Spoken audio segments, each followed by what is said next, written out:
naglilingkod sa lahat ng Pilipino. Aliw Broadcasting Corporation noon hanggang ngayon, 73 taon sa dagupan, 89.3 DWIZ. Nagbabalita ng tama, naglilingkod ng tama.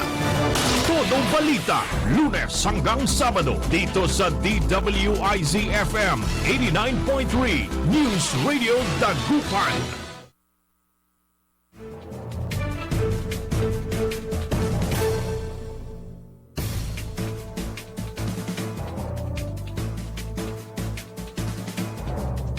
Good morning, good morning, good morning, good morning mga kaibigan. Naimbag na bigat, kanyayo amin na po.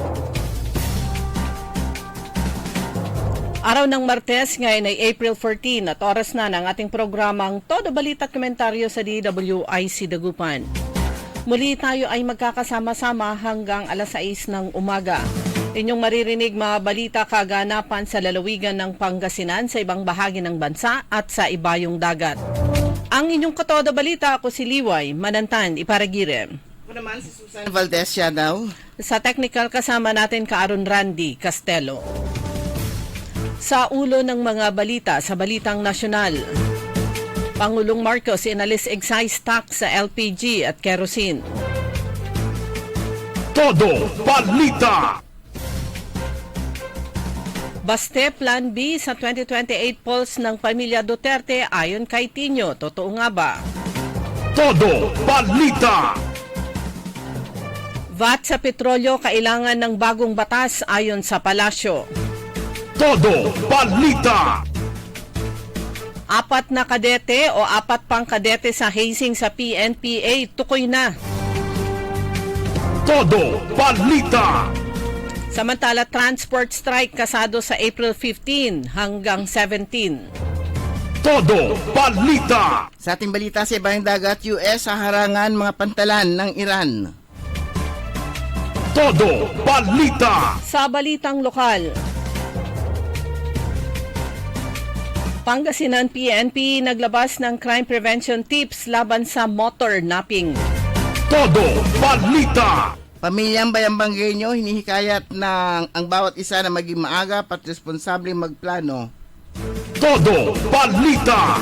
Pagkatapos ng Grand Parade at Street Dancing Competition, susunod naman na aktibidad sa Bango Bamboo Festival, ang Bambuhan at Ballet 2026.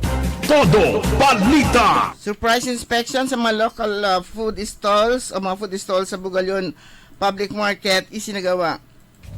Todo Balita! Sa balitang pampalakasan, Signal Creamline unahan sa paglapit sa finals. Todo Balita! At ngayon sa detalye ng ating mga balita.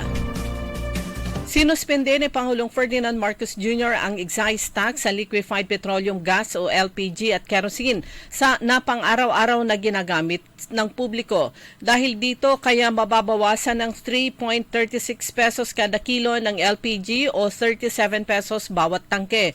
Nilinaw ng Pangulo na patuloy pa rin na pinag-aaralan ang pag-aalis ng excise tax sa diesel at gasolina. Sa kabila ng mga panawagan at kailangan pa itong pag-usapan muli sa gabinete ngayong araw, sa pagpupulong ng Uplift Committee. Bukod dito, pinag-utos din ni Pangulong Marcos ang pagbabawas sa taripa para makatulong sa pagbaba sa presyo ng pagkain.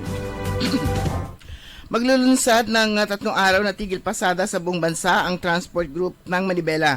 Ayon sa anunsyo ni Manibela Chairman Mar Valbuena nitong Lunes, isasagawa ang transport strike mula Abril 15 hanggang 17.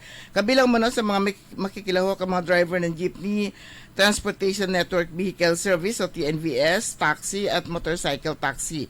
Ikakasantigil pasada bilang protesta sa manimabagal na aksyon ng gobyerno kaugnay sa nararanasang krisis ng transport sector. Nilinaw naman ng palasyo na kailangan ng bagong batas at kapangyarihan ng Kongreso bago suspindihin ni Pangulong Ferdinand Marcos Jr. ang Value-Added Tax o kaya VAT. Ito ay tugon ng palasyo sa panawagan ng Philippine Chamber of Commerce and Industry na tuluyang tanggalin ang VAT sa fuel upang mabawasan ang pasanin ng publiko. Sinabi ni Palace Press Officer Undersecretary Attorney Claire Castro, mahalaga rin ang buwis bilang pinagkukunan ng pondo ng pamahalaan para sa iba pang proyekto at programa. Gayunman, patuloy na pinag-aaralan ng gobyerno ang posibleng pagbabawas o pansamantalang pagsuspinde ng ilang buwis na maaring ihayag sa mga susunod na araw.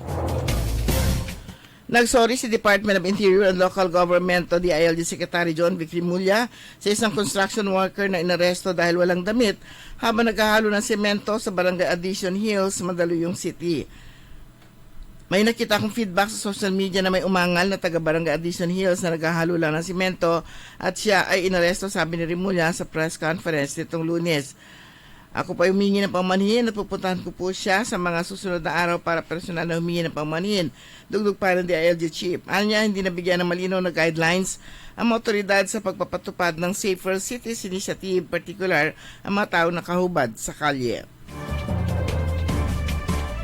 Tukoy na ng Philippine National Police o PNP ang 4 pang kadete sa Philippine National Police Academy na sangkot sa umano'y hazing sa 22 nilang underclassmen. Ayon kay PNP Chief Police General Jose Melencio Nartatis Jr., pinadalhan na rin ng supina ang mga ito at pinahaharap sa investigasyon. Nagsasagawa na ng case build-up upang mapalakas ang kasong isasampa laban sa mga sangkot sa insidente. Una nang inaresto ang 3 kadete na sinabing sangkot sa hazing at naging susi upang matukoy ang 4 na iba pa. Pinaalalahanan ni Nartatis ang mga trainees at tauhan ng PNPA na panatilihin ang profesionalismo at respeto sa nasabing training institution. Nagpakitang gila sa pag-jumping jack si Pangulong Ferdinand Bongbong Marcos Jr. upang tuldukan ang kumakalat na spekulasyon tungkol sa kanyang kalusugan. Sa halip na simpleng pagtanggi lamang sa maulat na siya ay may malubhang sakit, hinarap ng Pangulo ang mga reporters sa Malacanang nitong Lunes, Abril 13 na may kumpiyansa at lakas. Gusto niyo ba mag-jumping jacks ako? Anong Pangulo habang sinasagawa ang naturang ehersisyo? Hinamon din niya mga nagsasabing may sakit siya na mag-exercise kasama siya. Ito ay sa gitna na inilabas na pahayag ng kanyang kapatid na si Senator Amy Marcos ng pagkakalam daw niya may sakit si PBBM at ilang beses na isinugod sa ospital. Tinawag naman ni Palace Press Officer Attorney Claire Castro na fake news ang pahayag ni Senator Amy dahil inamin mismo ng senadora na matagal na silang hindi nakikita ng kanyang kapatid. Nagpaalala ang Commission on Elections o COMELEC sa mga incumbent barangay officials na nasa kanilang pangatlong termino na bawal na silang tumakbo sa barangay in Sangguniang Kabataan election sa November 2. Batay sa Resolution No. 11207, inihayag ng COMELEC na ang naturang 3-term limit ay nakasaad sa ilalim ng Republic Act No. 12232 o an act setting the term of office of barangay officials and members of the Sangguniang Kabataan.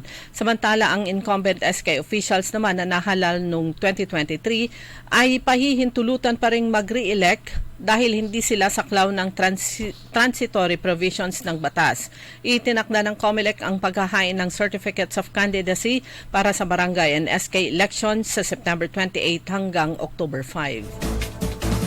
Samantala, inatasan ni Philippine National Police Chief General Jose Melencio Nartatis Jr. ang mga police commander na tiyaking ligtas sa mga police lalo na ang mga nakabit patrol habang nararanasan ang mapanganib na heat index sa bansa.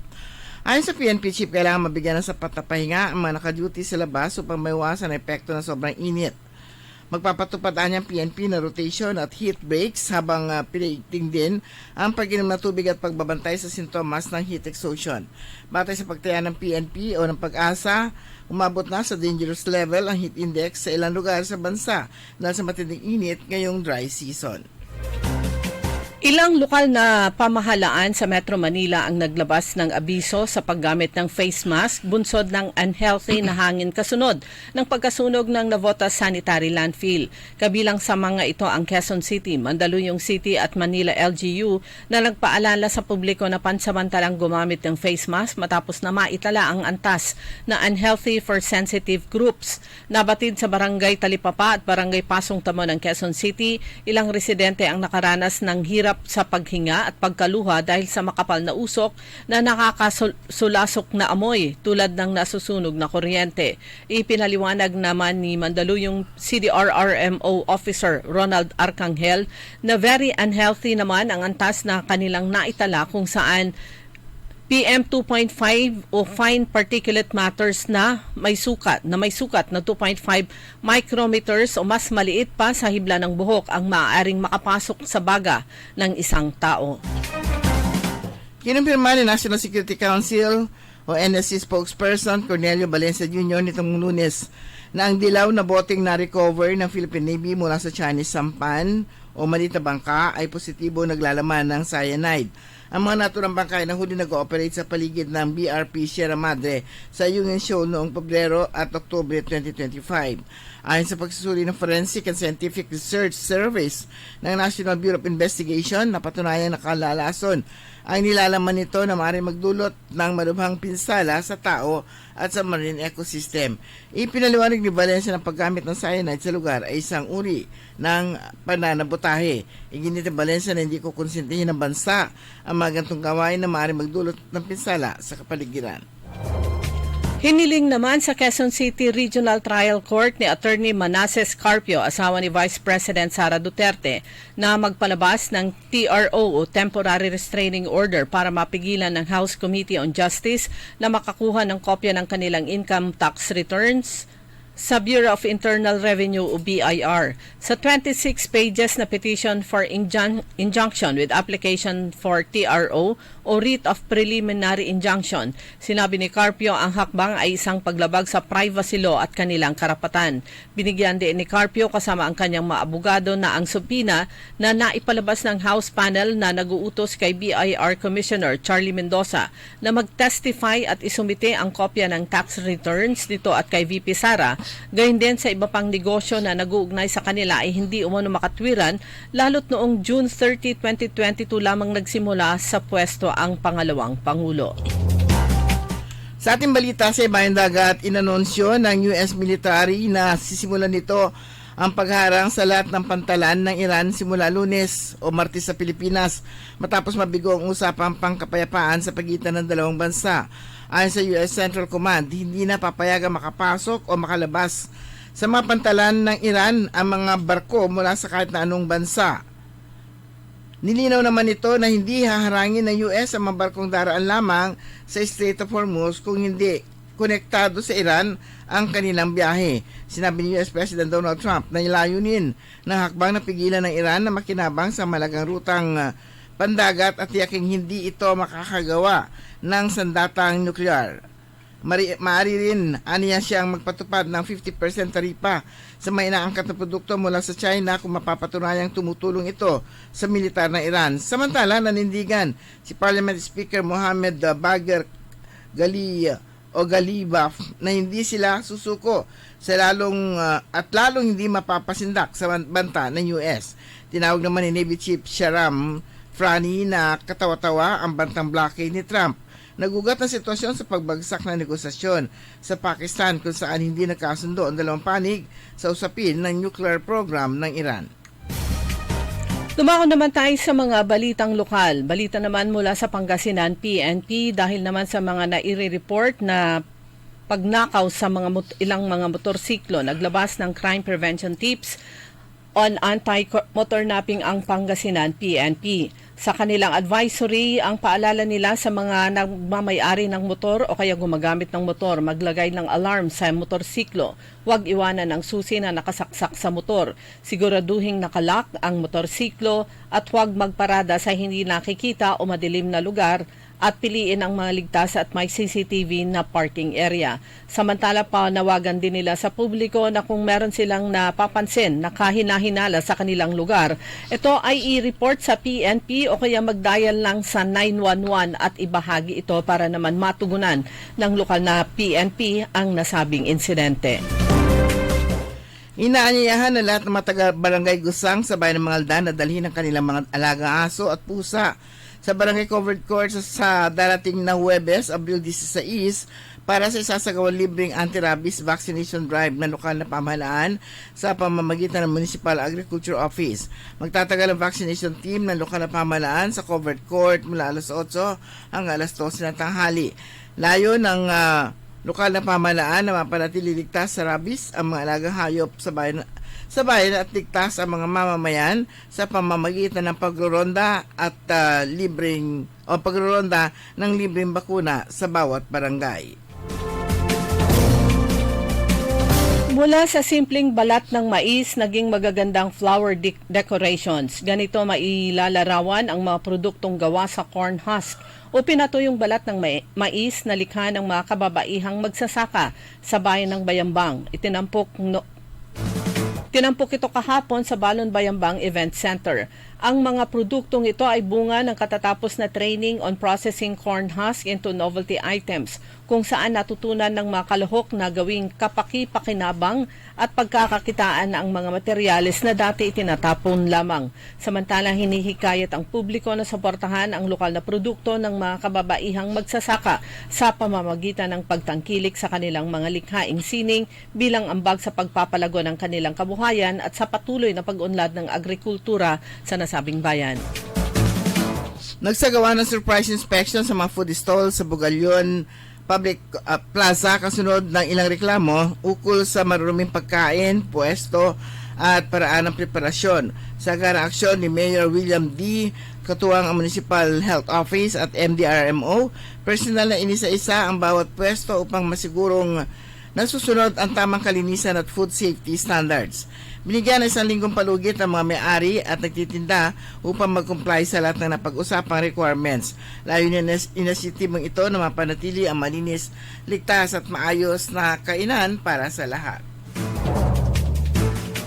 Balita naman mula sa Kapitolyo, mahigpit na ipinatutupad ang free hospitalization at libreng pagpapa-ospital sa 14 na provincial hospitals ng lalawigan ng Pangasinan.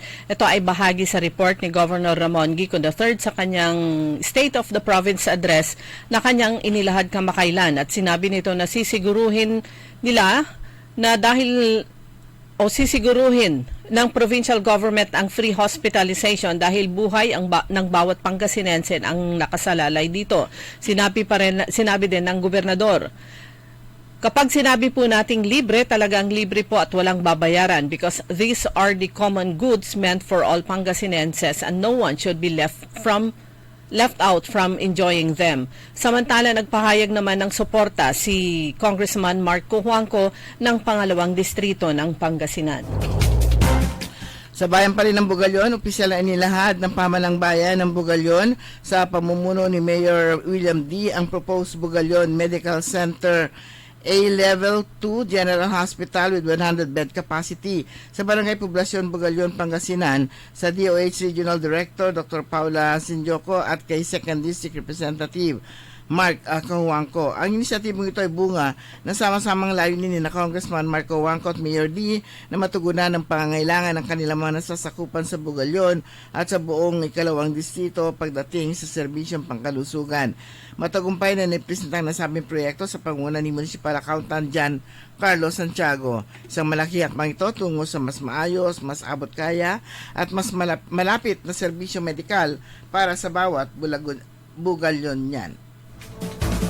Kaugnay naman sa selebrasyon ng Mango Bamboo Festival ng San Carlos City, umapo sa sigla at kulay ang pagdaraos ng Manggawayan Mango Bamboo Festival Street Dance Parade. Tampok ang pagpapakita ng talento at pagkakaisa ng komunidad. Dinagsa ito ng mga manonood upang saksihan ang pagtanghal na sumasailalim sa mayamang kultura at tradisyon ng lungsod ng San Carlos. At higit pa sa isang simpleng parada, ang Street Dance Parade ay naging daan upang mapagtibay ang pagkakaisa ng komunidad at sa bawat tugtog at galaw ng mga mananayaw muling na ipamalas ang buhay at makulay na diwa ng San Carlos City, isang pagdiriwang ng kultura, talento at pagkakakilanlan. Samantala, ang susunod na malaking event ay ang Bambuhan at Ballet na gaganapin naman sa April 17 sa open grounds sa Rojas Boulevard sa lungsod ng San Carlos. Tuloy-tuloy pa rin ang nagdagsa ng mga kabataan lalaki sa ikalawang araw ng libreng Operation Tuli na handog na lokal na pamalaang lungsod ng Alaminos sa pamamagitan ng City Health Office. Bawat araw may target na 100 na bata, first come first serve, kaya't maagang punta upang pumupunta mga bata upang makasigurong makasama sa programa. Para sa mga nagnanais pa magpatuloy, magtungo lamang sa City Health Office Building, Poblacion Alaminos, Abil 19 at 26, alas 8 ng umaga hanggang alas 3 ng hapon. Libre ang serbisyo, kaya samantalahin daw ang pagkakataon. Lumako naman tayo sa mga balitang pampalakasan. Sa ikatlong pagkakataon, magtutuos ang signal at creamline sa 2026 Premier Volleyball League All-Filipino Conference. Kapwa may 1-0 record sa single round robin semifinals. Mag-uunahan ang Super Spikers at Cool Smashers na makakalapit sa pagdakma sa finals berth sa banggaan nila mamayang alas 6:30 ng gabi sa MOA Arena sa Pasay City. Sa unang laro ng alas 4 ng hapon, magharap ang kapwa minalas na PLDT High-Speed Hitters at Farm Fresh Foxes. Samantala, muling gumawa ng kasaysayan ng Gilas Pilipinas Women matapos makahirit ng tiket sa FIBA 3-on-3 Women's World Cup na gaganapin naman sa July 1 hanggang 7 sa Warsaw, Poland. Sumanyo ang kabuuan natin newscast sa ating todo balita at komentaryo sa katuwang sa technical side si Randy Castelo. Kami po niyang matagapagbalita. Ako po Susan Valdez Yadaw. Ako naman si Liway Manantan, Iparagire. Ang oras alas 5:26 ng umaga. DWIC. Uy, Suki! Mananap kayo na mamuran sa saliwan? Malinis tan sariwan panangan para agaw-agaw yapon siya no walay okasyon? Walay suggestion needs si kayo. Galila at Macador Market. Yatiman, makasaliw na mamura. Sariwa, tan malinis, yasasaliwan niya karne na baboy tan baka. Manok, sira, pising, tan nanduruman Ricardo para at panangan. Narumog yumot at Macador Market susaliwan na dry goods. Groceries, panangan, tan walamat sulakuan na prutas. Anthony Seren so alagaran nyo. Gawa yung nanduruma supon sa'yo agaw-agaw at Macador Market. Lukas agaw-agaw sa Macador Market. Manlapon alas 4 at palbangon. Hanggang alas 8 yalabi. Bisita Kila at Macador Market. Galvan tan Zamora Street. Jet Downtown at Syudad na Daguban. Magandang araw po sa ating lahat, sa ating mga bisita. Inaanyayahan ko po kayo sa aming lungsod ng Alaminos para po mabisita at ma-experience ang ating mas pinagandang 100 Islands. Marami na pong pagbabago sa ating mga isla at sana makita namin kayo dito sa aming lungsod para po makapag-swimming, makapag-enjoy kasama ang inyong barkada at ang inyong pamilya. Tara na! Dito sa Alaminos City para sa ating 100 Islands. Ang patuloy na pagpapaganda sa 100 Islands National Park at lungsod ng Alaminos ay pinangungunahan ni Mayor Art Brian Celeste. Ladies and gentlemen, the new face of your favorite resto bar in Dagupan City. The original party place in town. The Music Warehouse Club Dagupan City. No need to go to Manila's top bars like Silo and BSK Club. Dagupan has it all. Fully air-conditioned with free entrance, free parking, and restrooms for all. Doors open at 7 p.m. Do well, live well, and dress really well. Find us at Paris Street, Barangay Pogo, Chico. Contact us at 075-522-2617. Reserve your tables now. Mula sa pamahalaang panlungsod ng San Carlos, Pangasinan, abangan dito sa DWIC 89.3 FM Dagupan ang mga balita, kaganapan sa lungsod. Ibabahagi rin ang mga events kaugnay sa Mango Bamboo Festival na gaganapin sa buwan ng Abril. San Carlos, maayos. Liway Manantan at Susan Yadaw sa Todo Balita.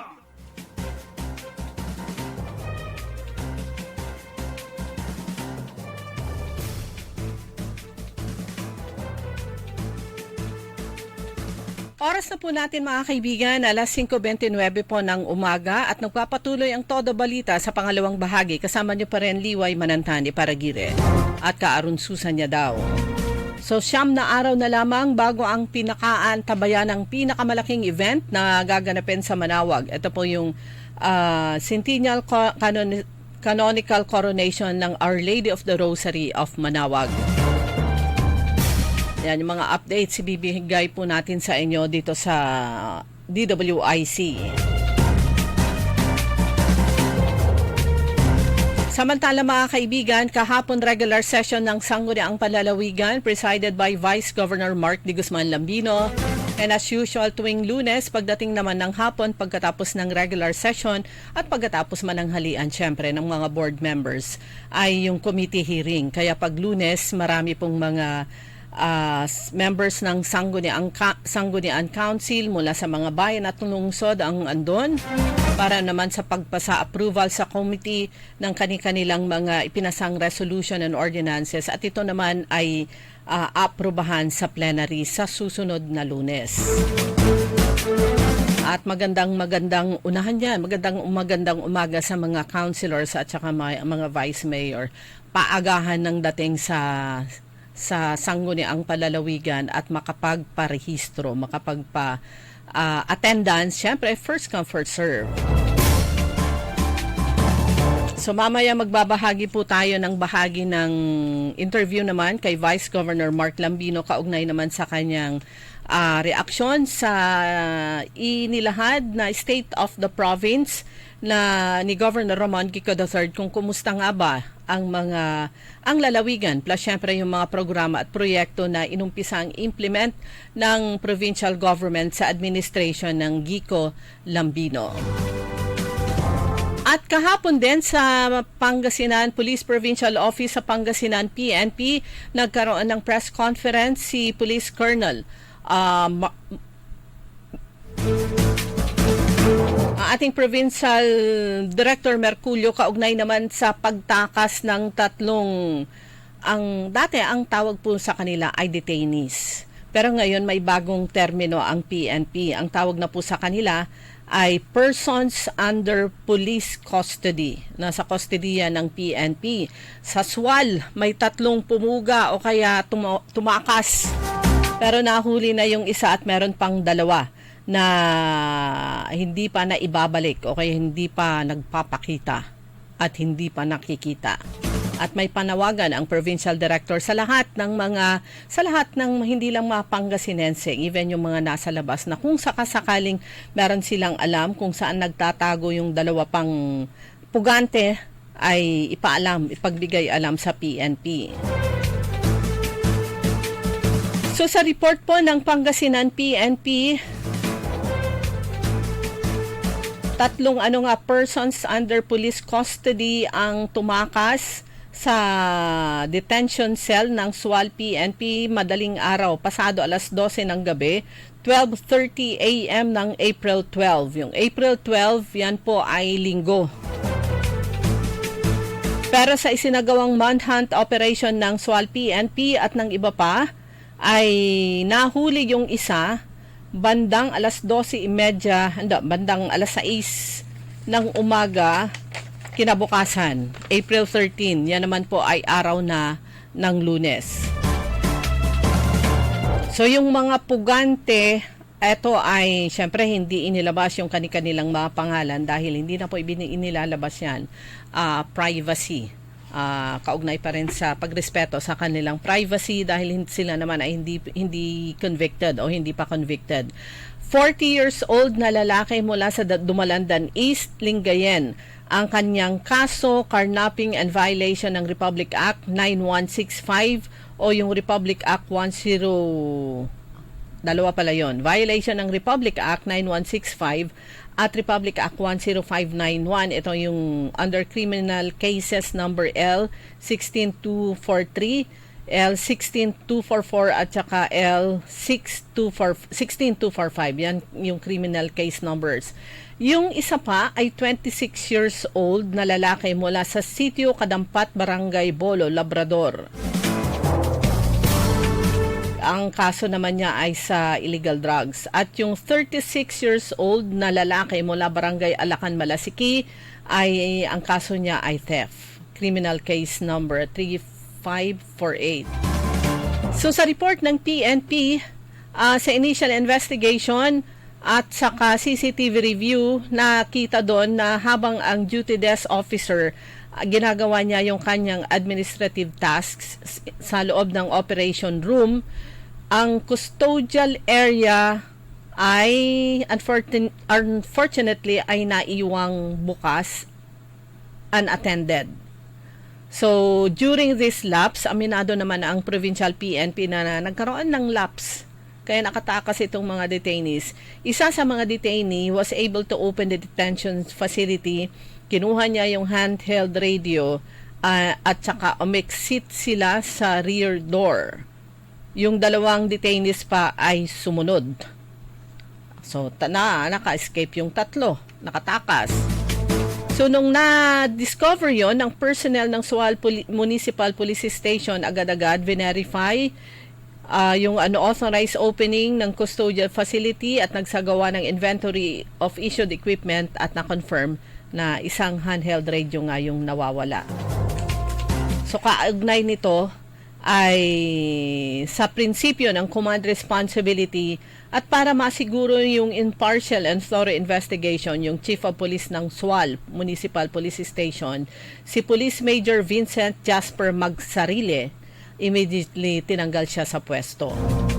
At administrative and investigative proceedings are now underway to determine accountability and identify lapses in standard operating procedures. So sa press conference kahapon ng ating Provincial Director, Merculio, namin niya na talagang nakita yung lapses doon. Unang-una, bakit hinahayaang bukas yung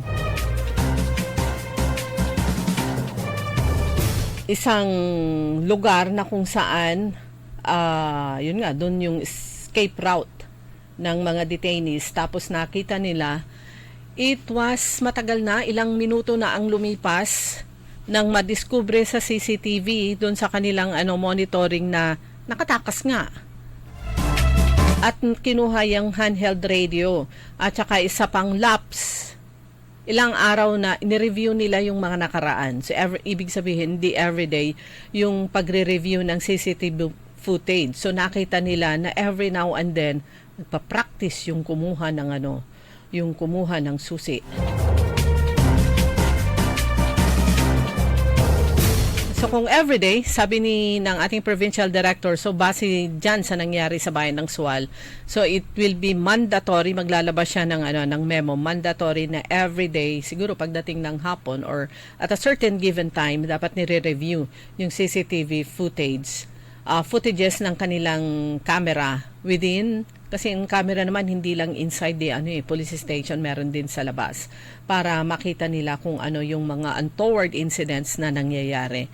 Yung iba siguro may nakatutok sa kanilang monitoring area, pero dapat pag nakatutok o kaya andun silang naka-assign ay makikita nila kung ano yung mga ganap within inside the police building and outside.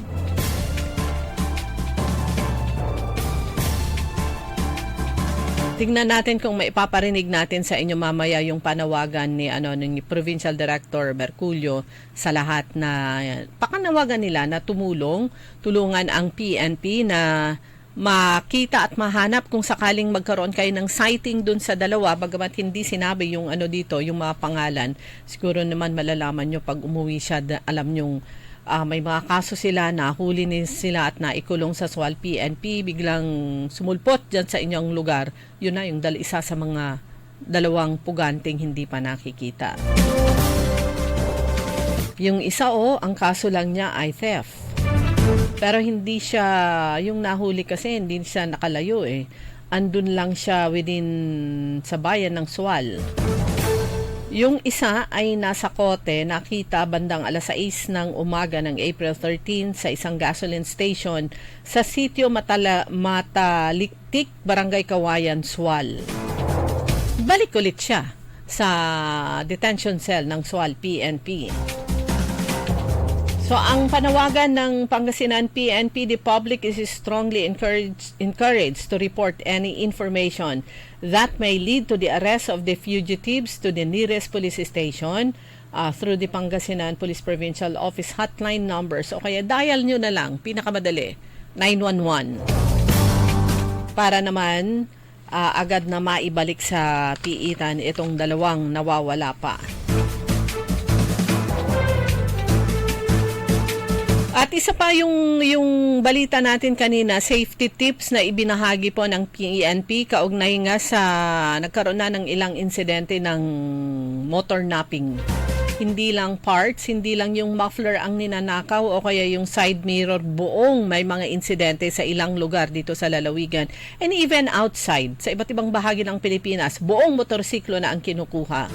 I don't know kung totoo, pero may nabasa kasi tayong Facebook na pinost sa Facebook nung isang araw o several days ago na nung araw ng pagbibigay ng financial assistance sa mga tricycle drivers dun sa Urdaneta City. So yung tricycle driver, tumanggap siya ng financial assistance na magkano yon? 5,000. Paglabas niya, uwi na siya, nawawala yung kanyang tricycle. Ang saklap, di ba? So ingat-ingat palagi, hindi lang po dun sa mga ari-arian, kundi ganun na rin sa, syempre, within the vicinity ng bahay, dahil pag ganito, may mga naitatala na sa iba't ibang lugar kasi na mga insidente ng pagnanakaw.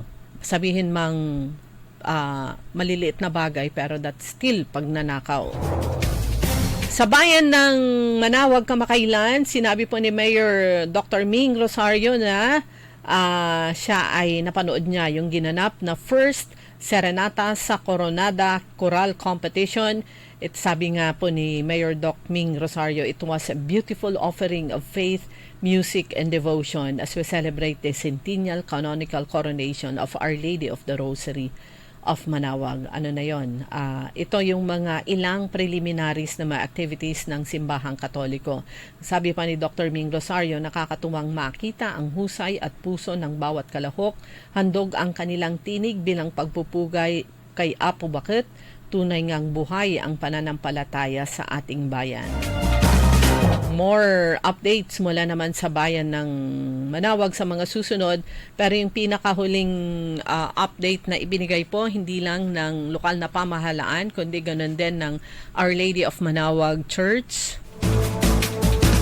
Admin nila ay handang-handa na ang lahat. Sa that time, sinabi po ni Mayor Ming 85% ready ang lokal na pamahalaan, pero yung ready, palagay ko yung 85%, pero 100% nakalatag na lahat. At tumutulong din sa kanila ang provincial government, ganun din ang iba't ibang ospital dito sa lalawigan, lalo na yung mga malapit sa Manawag dahil kailangan ng assistance, medical assistance mula sa mga iba't ibang ospital at iba't ibang LGUs kasama na yung mga RHUs. So tumutulong ang provincial government headed by Governor Ramon Gico III, ang mga local government o mga LGUs na katabi ng Manawag, ganun din ang Department of Tourism dahil saklaw po ng turismo ito, faith tourism, at saka syempre ang PNP, AFP, at saka ang Philippine Red Cross National at ang Office of the Civil Defense National. Ayan. Para naman maging successful, hindi lang yung successful kundi safe ang mga deboto na pupunta sa Manawag at uuwi sa kanilang lugar pagkatapos po ng event sa April 2022. Araw po yun ng Miyerkules at next week na po yun. Oras, alas 5:43, babalik po ang Todo Balita pagkatapos ng ilang paalaala. Kinansela ang ilang aktibidad ng Pistaydaya 2026 sa Pangasinan kasunod ng nararanasang krisis sa enerhiya at alinsunod sa direktiba ng DILG hinggil sa energy conservation. Kabilang sa may hindi matutuloy ngayong taon ang Wave Pangasinan Dance Challenge 2026 na isa sa may inabang tampok ng selebrasyon. Ayon kay Governor Ramon Gico III, ito ay bilang pagtalima sa panawagan ng DILG na pasamantalang iwasan ang mga magagarbong pagdiriwang na nangangailangan ng malawakang paggamit ng enerhiya. Sinabi pa ni Governor Gico na hakbang na lokal na pamahalaan ay tugon sa nararanasang krisis sa enerhiya na dulot ng umiiral na tensyon at kaguluhan sa Middle East. Nauna na naglabas ng pahayag sina Governor Gico at Pistaydaya Chairperson Maan Gico na gagawing mas simple, payak at makabuluhan ang pagdiriwang ngayong taon upang makatipid sa enerhiya. Abangan ang susunod na balita mula sa pamahalang palalawigan ng Pangasinan. Susan Yadaw, nagbabalita ng tama, naglilingkod ng tama. TWIC. Time It is now 5:44. That time check was brought to you by ACS Manufacturing Corporation, ISO certified, world-class quality. That time check was brought to you by Bingo Plus. Bingo sa saya, plus sa panalo. Gaming is for 21 years old and above only. Game responsibly, keep it fun. Ladies and gentlemen, the new face of your favorite restaurant in Dagupan City. The original party place in town. The Music Warehouse Club, Dagupan City. No need to go to Manila's top bars like Silo and BSK Club. Dagupan has it all. Fully air-conditioned with free entrance, free parking, and restrooms for all. Doors open at 7 p.m. Do well, live well, and dress really well. Find us at Paris Street, Barangay Pogo Chico. Contact us at 075-522-2617. Reserve your tables now.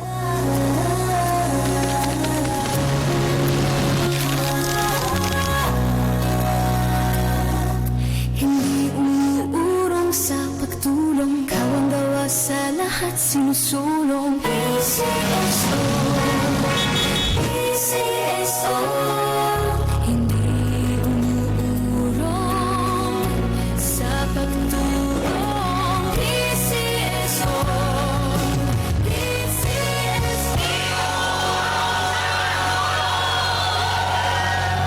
Gusto niyo bang bumalik ang sigla ng iyong katawan? Alisin ang sakit, alisin ang karamdaman.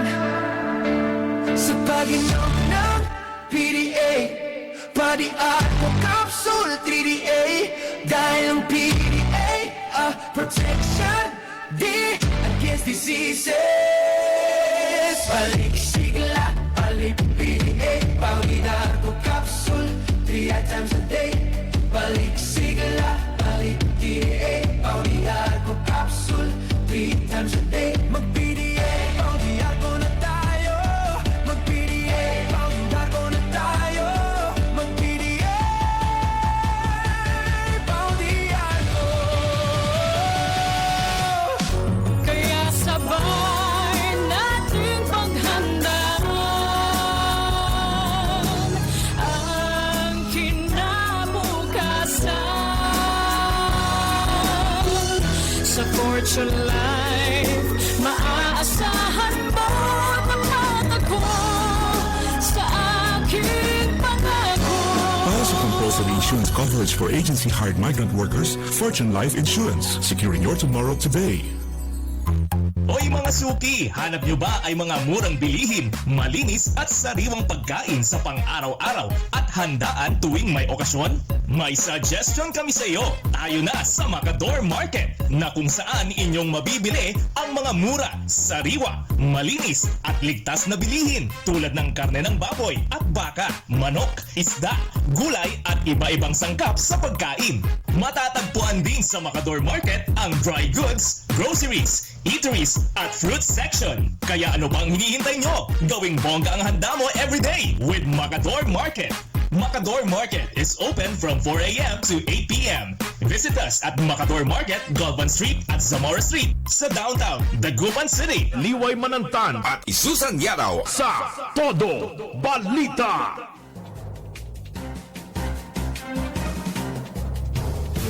Oras na po natin mga kaibigan, meron na lamang 12 minuto bago mag-alas 6 ng umaga. Good morning kay, ito isa sa mga suki ng DWIC, dati kay ex-kagawad Willie Quizon ng Barangay Pugo Chico. Magandang umaga po at maraming salamat sa pagsuporta niyo po sa DWIC.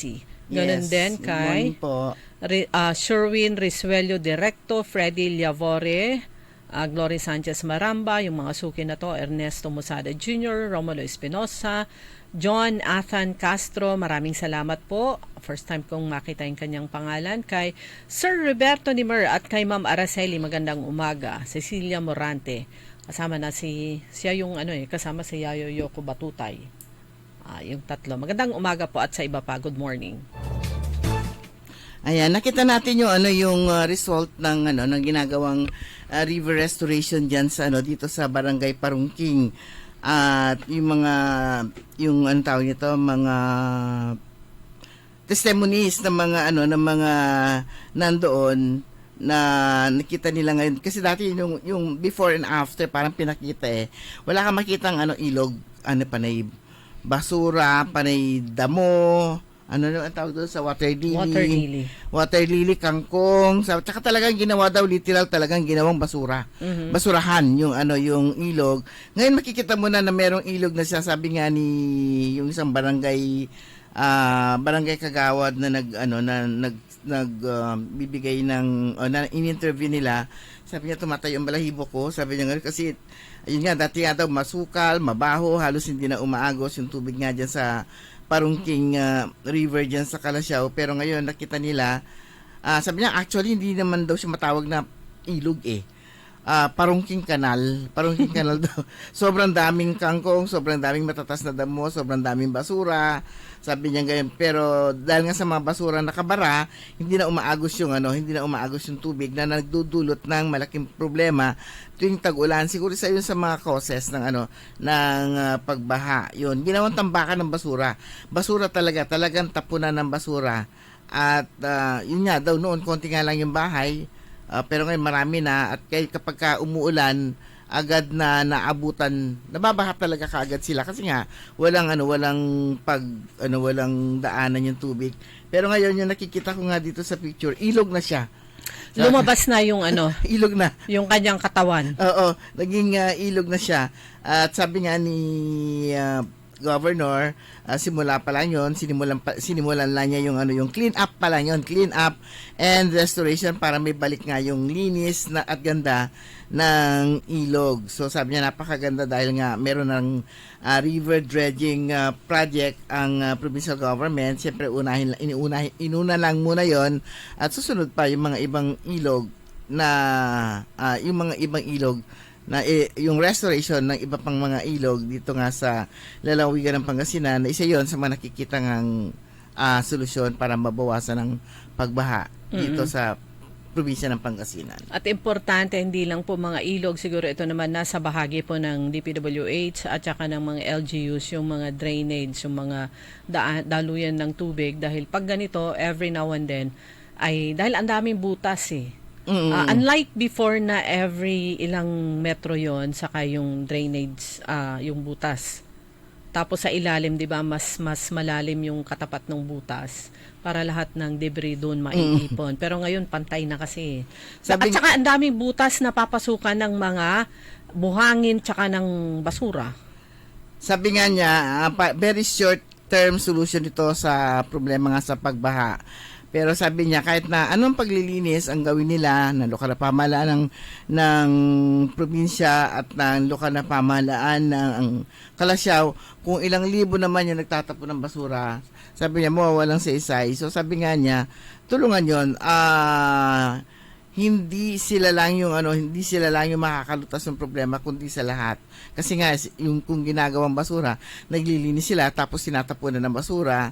So useless. So yung panawagan niya po ni Governor na yon, makiisa sila para i-restore nga itong ilog na ito, yung wag nang gawing basurahan. Ayan. Ba't may nakita akong bata? Okay. Kasama ni Kaaron Randy. At saka ito naman yung kahapon ba yung paglalabas ng pagsorry ni Secretary John Vic Rimulya. Yan kasi yung naglalabas ng mga utos na basta utos lang. At syempre ang PNP susunod diyan at barangay ng ang bilis nila magpatupad kapag basta agad-agad. Oo. Basta nakakita ng hubad. Bawal ang mga nakahubad, yung mga upper clothing, lalo na yung syempre yung mga kalalakihan. Alam nila, init-init ng panahon. At saka yun pala, actual nagsisimento, nag-aano na simento. Nagko-construction. Ano ba? Tapos, at saka nasa Eskinita. Eskinita yung daanan, hindi naman yung main barangay road. At saka, yan tuloy, may mga joke-joke na lumalabas sa Facebook, yung mga naliligo sa beach. Kaya nakalubog na tinitikitan. Bakit nakahubad ka? Kasi literal. At kaya tuloy pupuntahan daw pupuntahan ni sekretary ng personal para mag-sorry. Dapat mag-utos na rin siya sa lahat na maglabas sila ng resolusyon, ordinansa na andun yung klaro na alituntunin.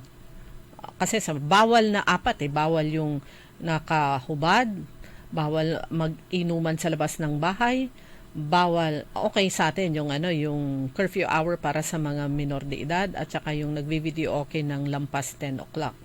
Pero yung literal naman, bawal nakahubad. Naku po, naman, blind following naman ang ginawa ng PNP at saka ng barangay. Basta may literal din yung ginamit nila, literal. Hindi common sense. At saka, syempre, accomplishment yun. Ano ba yan? Nakakaya naman tuloy sila.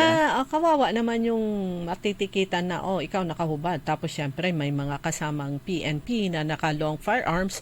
Although, hindi naman dapat katakutan yung nakikita nating mga PNP na naka-long firearm na nagro-ronda kasi kasama yan sa kanilang uniform, lalo na kung miyembro ng SWAT. Ayan, so kainis Kainis talaga na. Lalo na init. Ano gusto niya magbarong na nagpapala? Okay pa yung sabi niya, bawal yung mga nag-iinuman dyan sa labas ng tahanan, sa kalsada, kasi baka mamaya labas ng tahanan, nakabakod naman yung compound. Although maganda nga yung okay naman yon yung kasi mayroon nakahubad-hubad nga naman sa kalsada. Kaso ang manay man tatrabaho. Hindi na nila naisip. Saka nag-i-explain yung asawa ba o nanay na siya ay nagko-construction nga, nagmi-mix ng semento at sa buhangin, at saka dapat may first offense, second offense, third offense. Yung una babala, warning. Pero bakit ticket ka agad? Tama rin yung punto niya. Bukod sa dalawa yung punto niyang tama nagtatrabaho. Tatlo pala, nagtatrabaho. Pangalawa, nasa iskinita. Pangatlo, yun nga, dapat first offense, warning muna. Ticket ka agad. Ayan, merong unscheduled power interruptions sa ilang bahagi po ng Pangasinan today. Pangasinan ngayon. Nabasa ko kasi yung post ni Councilor Simorio na madaling araw. Oo, alas 4 ng umaga walang kuryente, pero NGCP hindi niya matawagan ng NGCP. So ang affected na areas nga po dito sa unscheduled power interruption sa ilang bahagi po ng Pangasinan, alas 4 nagsimula nga kanina alas 4 ng umaga, 4:05. Affected Panelco 3 kung saan Binalonan 1 and 2, Pusurubio and Urdaneta 1 substations. So yung Sinpelco sa Gilig substation, tsaka Decorp sa Nacinto substation. So ongoing na raw ang restoration ng line hardware affected by Lining Mango 3 on San Manuel Calasiao 69 kV line. So, my specific affected areas are determined by electric cooperatives and distribution utility. Yun, mangga lang ng mga tawag nito, na nakasampay. Lining. Nakasandal ng Mango 3 sa San Manuel Calasiao 69 kV. So, inaalis na siguro yan. Pag ganyan, kailangan ng tanggalin. Lalo na yung ibang, pag ganito nagkakaroon din ng pruning, di ba? Habang wala pang mga ulan o kaya bagyo-bagyo, preparatory pagdating ng mga ulan, matanggal itong mga lining mangga. Ito, may Energy Survival 2026, nalabas ng Bayangba. Maganda to. Dahil nga sa patuloy na pagtaas ng presyo ng gasolina, diesel, kaya naapektuhan ng mga halaga ng pagkain at kuryente. Dahil dito, mahalaga maging matipid at matalino sa paggamit ng ating mga resources sa araw-araw. Iwasan ang mahal na oras. Ano yung mahal na oras? Alauna ng hapon hanggang alas 4 at alas 6 ng gabi hanggang alas 9 ng gabi. Huwag daw gumamit ng appliances sa oras nito dahil mas mataas ang konsumo ng kuryente. Yung appliances siguro wag mo na maglaba at saka wag mo na mamalansa sa oras na yon. Alauna hanggang alas 4 ng hapon at alas 6 hanggang alas 9 ng gabi dahil mataas daw yung konsumo ng kuryente sa oras na yon dahil maraming gumagamit. Ang mga aircon, sa mga may aircon, iset ang aircon sa 25 degrees centigrade. Tapos, mag-electric fan daw para mas matipid. Mas matipid daw yung 25 degrees centigrade at gumamit nga ng electric fan para mas mabilis kumalat daw yung lamig. At kung magluluto, isang luto na lang at iwas para iwas daw bukas ng ref kasi magluto ng maramihan para makatipid ng LPG at iwasan ng madalas na pagbubukas ng ref. Kaya lang kumisa parang may hinahanap, parang Kahit wala. Parang habi lang, no? Parang titingnan mo lang, anong meron? Tapos ibabalik mo ganun. Close mo na naman. Baka sakaling meron ka makitang masarap na naka-stock doon. Linisin daw yung filter tuwing 2 linggo. Yung electric fan natin, yung aircon natin. Ka-Edwin. Tsaka yung mga fan para daw mas tipid ng kuryente. Yata nililinis yata every 2 years. So, ito dapat daw every 2 linggo. So, bunutin ang saksakan, no excuses. Tanggalin sa saksakan ng mga appliances na hindi ginagamit para maiwasan ang patuloy na konsumo ng kuryente kahit naka-off ang mga to. Talaga pinipili talaga nila nagkukonsume pa rin kahit na naka-ano. So magsama-sama ito sa isang kwarto daw. Kung may aircon kayo, magtipon sa isang lugar para sa isang aircon o fan lang ang gagamitin. Isang lugar na lang. Yan. Okay, wala na tayong oras mga kaibigan. Good morning kay Sofia Mamaril Matias, Glory Sanchez Maramba, at Chicora Aquino at Kuya Marjan sa Barangay Tubeng. At saka si Kaaron Grace Matro at Nanay Dading at syempre malapit na yung kanilang kalutan na dalan. No? Mama Ta and Tropa. Magandang umaga. Romulo Espinosa, Ernest Mosada Jr. Nabasa na natin. Yan. So mga kaibigan, wala na po tayo sapat na oras. Ang tabianan po ninyo susunod agad. Early in the morning, makasama po ninyo si Karen Oli Navarro. Programang Todo Balita at Komentaryo. Kami po niya nakasama sa technical side. Si Randy Castelo. Ako po si Liway Manantan Iparagiren. Ako naman si Susan Valdez Yadaw. Magandang umaga po sa inyo lahat. DWIC.